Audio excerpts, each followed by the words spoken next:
We are live. Mega love shoutout sa lahat ng mga kaditis natin sa sama kayong panig ng daigdig. Itong ating nagbabagang balita. Tambaluslos. Oo. Arestado. Kulong na. At hindi siya mga kapatid ginugusto ng mga taga-Leyte. Oo. Pakinggan natin mamaya ang video. Ngunit bagong lahat tayo may manalangin. When the Lord Jesus Christ on the top of the mountain and those disciples asking how to pray, Lord Jesus Christ answered those disciples and said, when you pray like this, Our Father in heaven, hallowed be thy name. Your kingdom come, your will be done on earth as it is in heaven. Give us this day our daily bread and forgive us our sins as we forgive those who trespass against us. Do not let us trespass, but deliver us from evil. Lord Jesus, your King of all kings, creator of heaven and earth, we adore you, glorify you, Lord Jesus. As we go through our live streaming, give us knowledge, wisdom, so that we can speak it out clearly and apparently to our subject for today. Glory and honor belongs to you, Father, through Christ, O Lord. And we hope that you will eradicate all corrupt politicians of the Philippines so that the Philippines will be great again. Remove Malitagang, O Lord, because they have no gesture of love to the poor among the poor, to the poor among the poor, Lord Jesus Christ. This is our prayer with thanksgiving. And we know, in your words in Jeremiah 32, 37,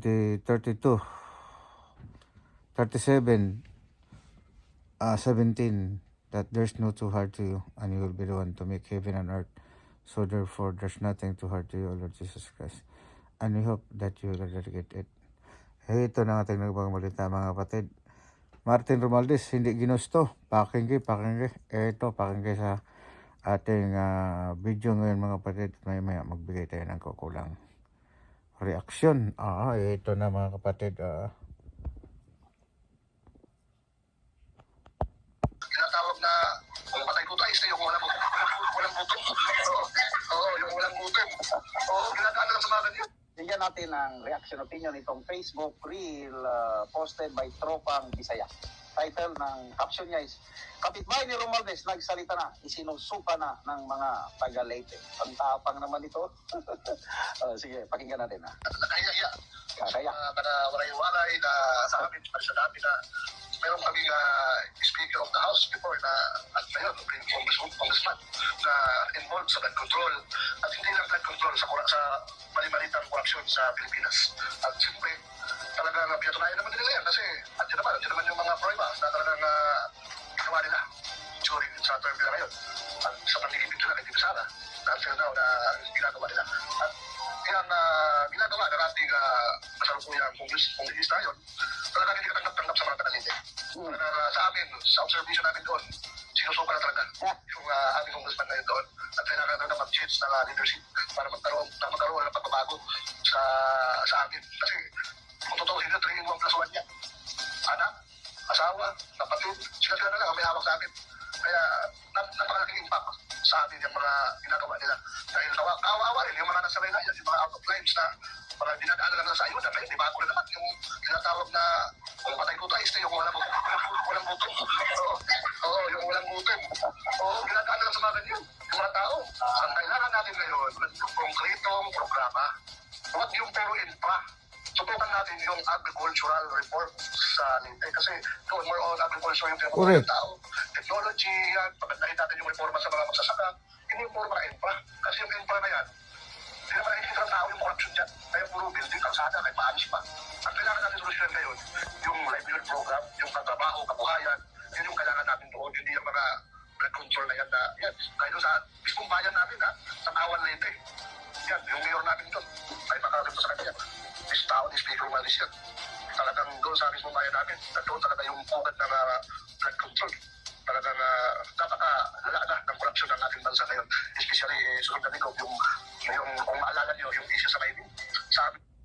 Yun.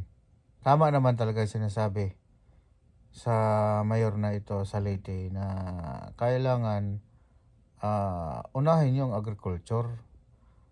Importante kasi yung agriculture para sa mga mahihirap. Kapag hindi nyo yan sila i-finance, nako, sinong magpapakain sa atin na sila naman yung nagpapakain sa mga may kaya na nagtatrabaho saan-saan. Diba? Paano na lang yung bigas natin? Puro na lang angkat, galing Thailand. Diba? So tama naman siya. Tama naman tong mayor na ito. Talagang wala na. Makukulong na talaga to si Romualdez. Dahil sinusuka na talaga siya sa Leyte. Grabe no. Nakakaya na kayo Romualdez. Halata na ng mga tao. Napatunayan na talaga na Tuloy natin guys ha. O yun, sa province of Leyte, sa MacArthur Leyte.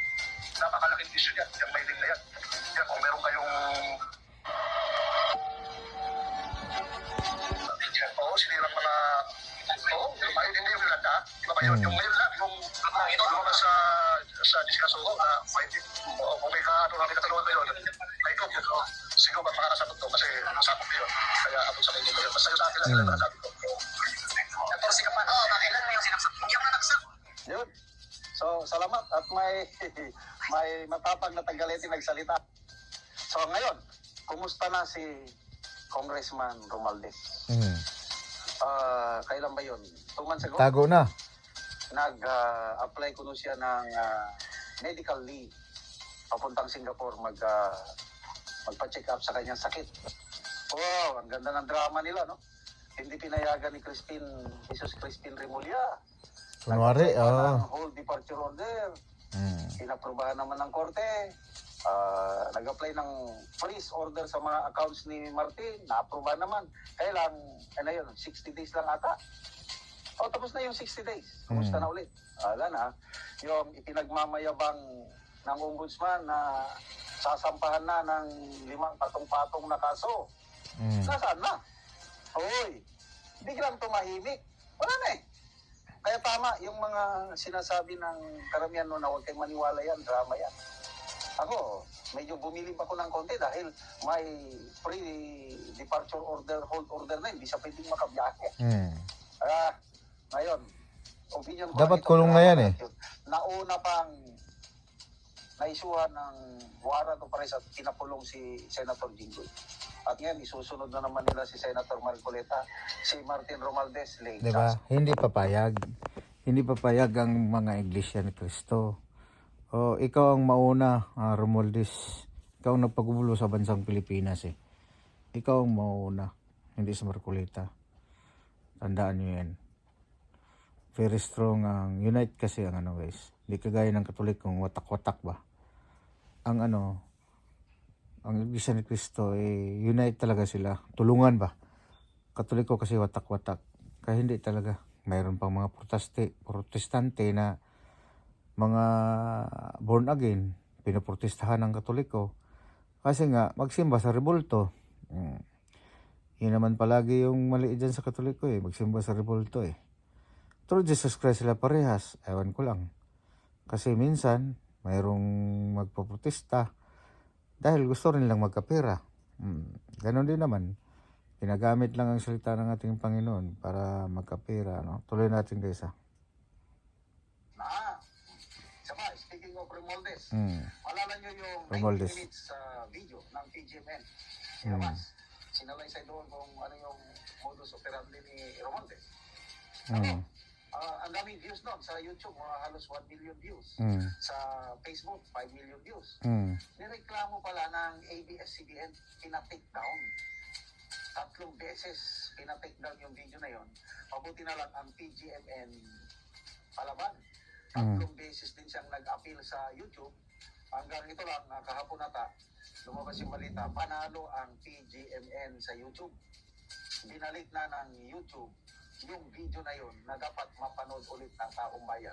Kasi napaka-detalyado ang pagpapaliwanag ano yung ginagawa ni Martin Romualdez sa pangungulimbat sa kaban ng taong bayan. Yun. Detalyado talaga lahat. Kaya makukulong ka na talaga. PGMN yan. Ituloy mo yan, PGMN. Dahil talagang yun ang patunay na magnanakaw itong taong ito. At hindi niya siya makatago. Salamat sa inyo, PGNM. Ayun, Romualdez, sinusuka, kinakaya. Kailan kaya siya magkakaroon ng tunay na kalaban sa First District sa Leyte? Wala puros panalo. Walang kalaban Kaya ngayon, itong 2020, gano'n na naman ang gusto. tanggalin nila si VP Sara sa Ah. impeachment para wala siyang kalaban na. Oh. Kung meron man siyang makalaban, Mani-mani na lang niya. sugid. O kaya mag-materialize yung charter change nila, I think no election. Pinabalik nila yung plano nila noong 2024 na perma o People's Initiative.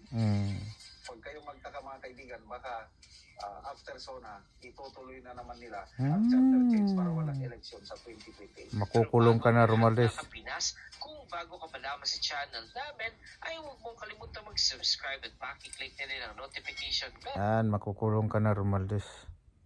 سنزيل كل هذه الخطط Ayan, المعدات guys. هناك. Diba, makukulong na yan si Romualdez. Yan, maraming sari-saring ginagawa ng kabulastugan to si Romualdez eh. Oo. Grabe. Pasakit talaga sa bayan. Pansariling lakad lang. Dapat pakulong na yan ni BBM. Kasi ginasal natin siya na mabuti ang Pilipinas. Paano maging mabuti ang Pilipinas? Kahit pa tuwad-tuwad tayo mag-prayer, kung ganyan ang mga demonyong nandiyan dyan, wala. Diba? Kaya kailangan nga sila talagang kasuhan. Kaso nga lang, paano mo sila makasuhan? Diba? Hawak naman nilang ombudsman. Grabe nga. Matindi ito naman gagawin nilang charter change para manatili talaga sila sa Ito si Romualdez talagang punot dulo guys ng kaguluhan sa bansang Pilipinas. Diba? Kaya dapat makulong na talaga to. Dahil wala na mayroong talagang ipinalabas ng kung paano niya kinukurakot ang pera sa kabanang bayan. Gusto nilang ipa-take down yon, ang ABCB na take down. Pero ang PGMN hindi. So shout out sa mga taga PGMN. PGMN. Oo. Tuloy nyo yan para makulong yan si Romualdez. Yan, bago ang lahat mga kapatid, like, share, subscribe. Ako po si Rika Vlog, vlogger ng Tatay Digong. Kumakasa kahit nag-iisa. Kahit antok tayo guys, update tayo. Nawa, makulong na si Romualdez. Hilingin natin sa ating mga panalangin. At sabi nga niya, therefore I told you, in your prayer, believe that it will gonna happen. So therefore, we believe guys, all DD's family, maniwala at manampalataya na magkatotoo ang ating mga panalangin. Kaya sa ating lahat, at patuloy pa rin tayo na magdasal, praying without ceasing mga kapatid, para kaganda ang Pilipinas. Kasi hindi gaganda ang Pilipinas pag hindi tayo manalangin. Sa pangitan natin panalangin, hindi manatili ang kawatan. Sino bang kawatan? Si Marcos Romualdez Saldico. Tanggalin na yan. Kasi paano? Panalangin natin yan manatili sila. Pinahirapan nga tayo. Mahal tayo ng Diyos. Oo, mahal tayo ng Diyos. Papayag ba ang Panginoon na pahirapan ng bansang Pilipinas? Hindi. Dahil yan sa mga elitistang mga oligarchs sa ating bansang Pilipinas na gusto sila lang maghahari. Kontrolado tayo nila. Hindi pwede yun. Hindi kagaya dito sa Saudi. Maganda ang pamamalakad. Hindi na kailangang idasal dito sa Saudi ang mga leader dito sa Pilipinas. Kasi maraming kawatan doon. Gusto yaman sa pamagitan ng pangangawat, mga kapatid. Diba? Like, share, subscribe. Kasi ka-vlog, vlogging sa Tatay Digong. Always updated nito. Sana makulong si Romualdez kasi ito na nga PGMN nagbibigay ng balita na kung paano sinimot ang pera sa kabanang bayan. Yan, PGMN. Type nyo yan. Lalabas yan sa YouTube. Sunod, i-vlog natin yan. We are live. Mega love shoutout sa lahat ng mga kaditis natin sa sama kayong panig ng daigdig. Itong ating nagbabagang balita. Tambaluslos. Arestado, kulong na. At hindi siya mga kapatid ginugusto ng mga taga Leyte. Oo, pakinggan natin mamaya ang video. Ngunit bagong lahat tayo may manalangin. When the Lord Jesus Christ on the top of the mountain and those disciples asking how to pray, Lord Jesus Christ answered those disciples and said, when you pray like this, Our Father in heaven, hallowed be thy name. Your kingdom come, your will be done on earth as it is in heaven. Give us this day our daily bread, and forgive us our sins, as we forgive those who trespass against us. Do not let us into this, but deliver us from evil. Lord Jesus, your King of all kings, Creator of heaven and earth, we adore you, glorify you, Lord Jesus. As we go through our live streaming, give us knowledge, wisdom, so that we can speak it out clearly and apparently to our subject for today. Glory and honor belongs to you, Father, to us, O Lord. And we hope that you will eradicate all corrupt politician of the Philippines, so that the Philippines that will be great again. Remove Malitagang, O Lord, because they have no deserve love to the poor among the poor, Lord Jesus Christ. This is our prayer with thanksgiving. And we know, in your words in Jeremiah 32,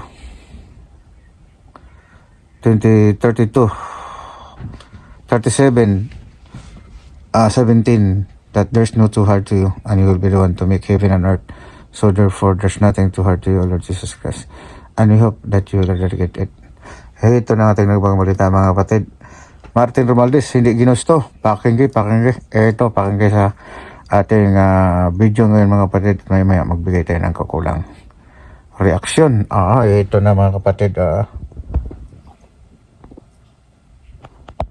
Tinatawag na kung patay ko tayo, yung walang butong. Oo, yung walang butong. Oo, ginagawa lang sa mga ganyan. Tingnan natin ang reaction opinion itong Facebook reel posted by Tropang Bisaya. Title ng caption niya is, kapitbahay ni Romualdez nagsalita na, isinusuka na ng mga taga Leyte. Ang tapang naman ito. Sige, pakinggan natin. Nakaya-iya. Kaya. Para waray-waray na sa amin, para sa dami na meron kaming Speaker of the House before na at ngayon, congressman na involved sa blood control at hindi lang blood control sa mali-malitang korupsyon sa Pilipinas.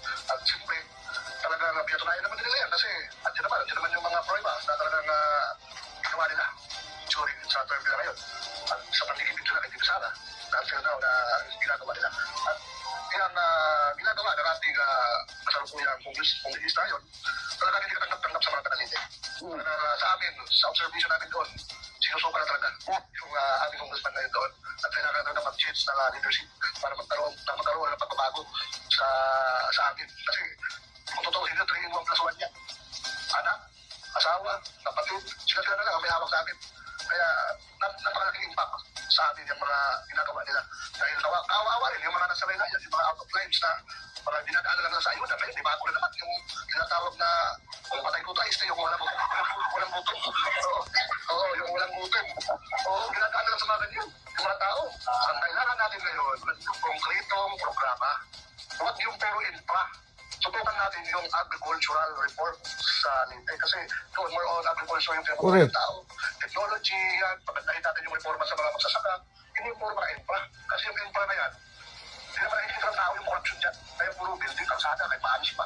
Ang kailangan natin solusyon ngayon, yung livelihood program, yung katrabaho, kabuhayan, yun yung kailangan natin doon. Hindi yung mga blood control na yan na, yan. Kahit doon sa mismong bayan namin, sa Tawan Leyte. Yan, yung mayor namin doon. Ay makakalip sa kanya. This tao, this Speaker Romualdez yan. Talagang doon sa mismong bayan namin, doon talaga yung pugad ng blood control. Talagang napaka-lala na ng korupsyon ng ating bansa ngayon. Especially, sunod natin ko, yung kung maalala nyo, yung issue sa mining. Sabi Yun. Tama naman talaga sinasabi sa mayor na ito sa Leyte na kailangan unahin yung agriculture. Importante kasi yung agriculture para sa mga mahihirap. Kapag hindi nyo yan sila i-finance, nako, sinong magpapakain sa atin na sila naman yung nagpapakain sa mga may kaya na nagtatrabaho saan-saan. Diba? Paano na lang yung bigas natin? Puro na lang angkat, galing Thailand. Diba? So tama naman siya. Tama naman tong mayor na ito. Talagang wala na. Makukulong na talaga to si Romualdez. Dahil sinusuka na talaga siya sa Leyte. Grabe, no? Nakakaya na kayo Romualdez. Halata na ng mga tao. Napatunayan na talaga na Tuloy natin guys ha. yun sa province of Leyte, sa Pag-Arthur Leyte. Napakalaking issue niya.